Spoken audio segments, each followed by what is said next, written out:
ஏன் இந்த பிறவி வர்றதும் போகிறதுமா இருக்குது, திருப்பி திருப்பி இதே வேலை, இதே ஸ்கூலு, இதே பாடம், அப்பா அம்மா, வேலை, கல்யாணம், அடிதடி, பிள்ளைகள், திருப்பி அதே இறப்பு, இப்படின்னு யாருக்கு தோன்றுகிறதோ, எனக்கு சிருஷ்டி வேணும், நான் திருப்பி திருப்பி பிறக்கணும், அல்லது இந்த வாழ்க்கையை இன்னும் விரும்பி விரும்பி நான் அனுபவிக்கணும் அப்படின்னு நினைக்கிறவங்களுக்கு இந்த பாடம் அல்ல.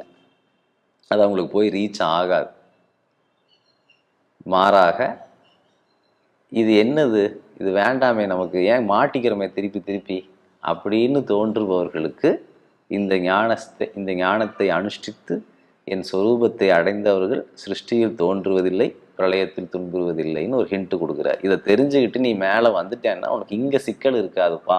இங்கே வர்றதும், இங்கே அனுபவிக்கிறதும், அதுக்கப்புறம் விடாமல் தத்தளிக்கிறதும் இதெல்லாம் இருக்காதுன்னு